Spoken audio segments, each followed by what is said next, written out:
If you clicked on this video, chances are you're a writer trying to sharpen your skills, or you don't like being told what to do. But I dare you to have fun writing. This is the first video in a series where I'm going to help you rediscover the fun in writing, because it can be more than just writing papers and essays. Or if you're a creative writer, maybe you've forgotten that this is supposed to be fun. Even if it is a business, even if it is your living, you should have fun doing it. And I dare you to do that.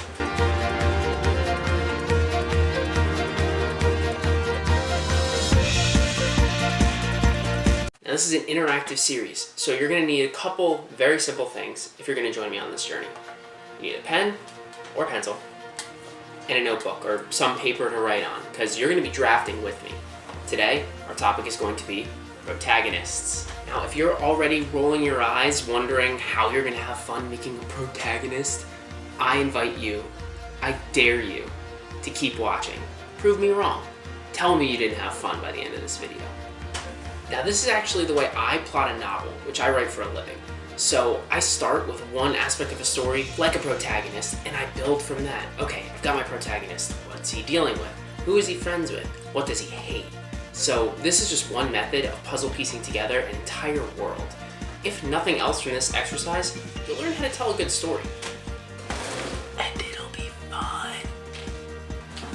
So who is the protagonist? In this video, we're going to cover bare basics. We're not going into heroes or anti-heroes or troubled heroes. We're just talking about protagonists in general.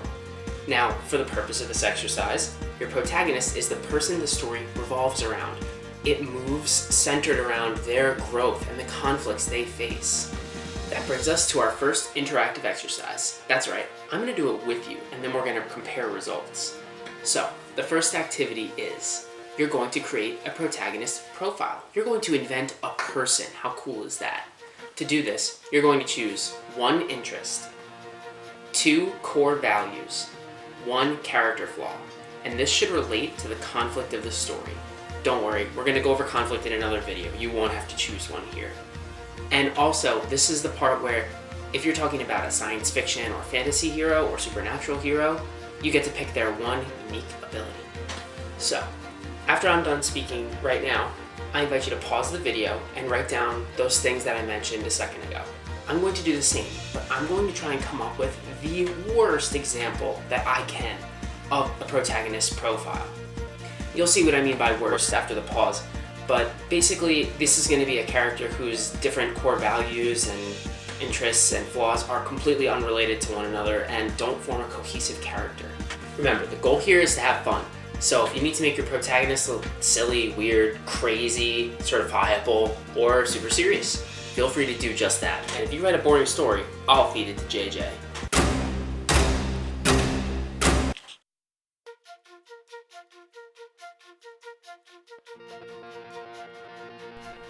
The protagonist I came up with for this activity is named Hammerhead Henry. His interest is synchronized swimming. His core values happen to be beer and community service. His major character flaw is that he's bad at math. And his special ability, because he's going to be a supernatural protagonist, is that he can shapeshift, but only into a human-hammer hybrid. Now, there are a few reasons why this is a bad protagonist profile for Henry. First of all, his interest, synchronized swimming, is not going to be easy to fit into a story unless it's exactly about synchronized swimming. His core values don't match, and they're also really broad. You see this as well with his character flaw. It would be really hard to build a plot around a character who can shapeshift into a human-hammer hybrid that was bad at math. How would this help you build a conflict? But fret not. Most of writing actually happens during editing, so this won't be the last you see of Hammerhead Henry. If your character profile has inconsistencies that don't make for a cohesive character, like this one, rewind and try again. I'm going to do the same to show you how this character can be better. I've gone back and reworked a few things for Henry. Now he enjoys Dungeons & Dragons, which shows he has a little bit of a nerdy side maybe. His core values are maintaining his secret identity, self-control, and discipline. These are 2 things that work really well together and give Henry a little bit more depth. The flaw is definitely the biggest and most effective change to this profile. Henry is afraid of his own powers, and that's going to dictate how he reacts to conflict. Time for our second exercise. Now this is going to help you get to know your protagonist better, because the better you know them, the better you'll write them. You're going to put them through a minor conflict, and based on the profile you made, based on their core values and their flaw, how would they deal with this minor conflict? Your character is walking down an alley, and a dark figure appears in the opening. Now this is a scenario that can happen no matter what kind of world we're talking about. You're writing a medieval romance story, there's alleys. There could be a person and a dark figure in the alleyway. You're writing a dystopian sci-fi future. Sci-fi metropolises have plenty of alleys with people in them. You're writing about modern day New York, alleys, people. It makes sense no matter what character or world we're talking about. So it's a good test. How would your protagonist deal with this situation? Think. This has to match their flaws and their core values. If you have someone who cares a lot about community service and Peace Corps work, they're not going to pull a knife on the guy. So, try to think, how would your protagonist handle this as realistically as possible? Take a minute to write it down. I'll do the same, and I'm going to try to give you a way that completely does not match what my hero, Hammerhead Henry, would do.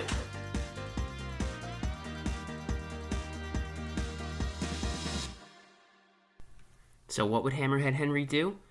Clearly bust some ass, and then prove it on social media. This totally aligns with his core values of keeping his identity a secret, and also his flaw of being afraid of his powers, right? Wait, you mean this is a complete betrayal of his character? That's right, folks. You need consistency. If you've got contradictions like this in your example, go back and try again. Take as many shots as you want. Don't be afraid to make mistakes and be a little silly, because writing takes time, and most of writing happens during the editing process, which is why we're doing it this way. So now I'm going to go back and correct what I did and show you a better example. Here you can see I've gone back and reimagined how Hammerhead Henry would handle this minor conflict with much more attention paid to his protagonist profile. Based on the fact that he's afraid of his own powers and that he wants to protect his secret identity at all costs, Henry might try to bluff the stranger, or even run if he had to. The very last thing he would do is fight and risk blowing his cover on social media. Sorry, Henry. Hashtag no footage, no filter. Our next activity is going to revolve around how your protagonist will grow throughout your story. A protagonist should be fluid. They should change and grow, or maybe they even devolve, but they should change. They should not stay the same. This is what drives the story forward, is how they change as a result of the conflict. Unchanging rockheads are unrealistic, and they're also boring. I'll feed it to JJ.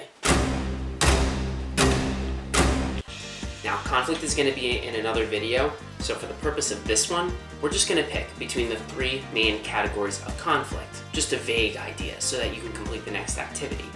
The three main types of conflict are man versus man, man versus nature, man versus self. For the purpose of Hammerhead Henry's story, I'm going to go with a man versus man conflict. Let's say there's some ambiguous, nameless, faceless super villain who he has to go up against in this story. That's the conflict that's going to drive his growth. It should change something.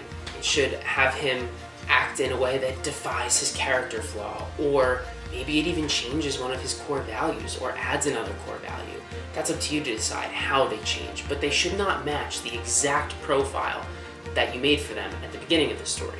So for me, I'm going to explore how Hammerhead Henry is going to change as a result of facing this ambiguous supervillain.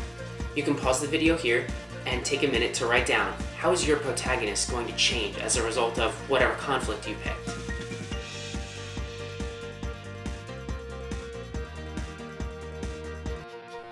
So if you just wrote down some tweaks to your main protagonist profile, that's totally fine. I chose to illustrate how Henry's character changes, or in this terrible example, doesn't change, by writing out a scenario. Here we see the nefarious Falcon Nose playing on Henry's empathy by threatening to blow up a nursery naturally. How does Henry respond? Well, he chooses to take on Falcon Nose without transforming on camera, because that way he can maintain his secret identity. As a result of this, a nursery full of flaming babies. Henry's left with some crippling guilt, a minor concession for getting to maintain his secret identity. The problem here is that Henry doesn't grow at all. What's the point of this conflict if absolutely nothing about Henry's character changes and the story stagnates? So if your protagonist grows about as much as mine did, which is to say, not at all, go back, try again. Go over the character's main values, the things that they care about. How do they react throughout the story because of those values? That has to change at least a little bit. What do they fear? What is their big flaw? And how do they act because of that? That should change. It should present challenges to them throughout the story that they overcome. That's what makes it exciting. Here in Hammerhead Henry vs. Falcon Nose Remixed, Reloaded, Henry accepts that his old life is over. He transforms into his human hammer hybrid form, and he saves the nursery, even though it's all caught on camera. This shows that something key to Henry's character has changed. There was a time when Henry might have shrugged off the consequences of burning babies to maintain his secret identity. But because of the trials and triumphs of his story, Henry has changed. Now, the character change we see illustrated in this scene is pretty climactic. It's important that you sprinkle smaller versions of a moment like this throughout the story to make it realistic. Think of your protagonist like a flower. It takes a long time for them to grow, but it's very satisfying to watch them blossom into the person they're meant to be. You don't want them to be like mold growing on food, where it's pretty much the same for a long time, and then all of a sudden you wake up one morning and boom, you got mold. It's jarring. And that's exactly what happens with the protagonist if their growth isn't sprinkled throughout, if it's all of a sudden. It's very jarring. If you did all the activities with me throughout this video, you've gotten to know your protagonist pretty well. You've even begun to think about things like conflict, plot, supporting characters, and wasn't it fun coming up with all of it? I hope you had fun. I sure did. This is just one strategy for coming up with details of a story. It's where you sort of pick one aspect first and you puzzle piece from there. If you watched this video first, you started with coming up with your protagonist. From here, you could see how you could very easily put the rest of the story together like puzzle pieces. Okay, I know my protagonist pretty well, so now I can start to design the conflict that's going to help him grow. Who is he going to need help from on this journey? What places is he going to go? You can really build from the solid bedrock you started making in this video. This method always works really well for me. This is actually how I plot a novel, and I've written quite a few. Thanks for watching, guys. Stay tuned for more videos about world building, conflict, characters, all kinds of cool stuff that's going to help you come up with a good story and have fun doing it. I dare you to watch the rest of them. And if you sat through this whole thing and you're still pulling your hair out, tell me off in the comments below.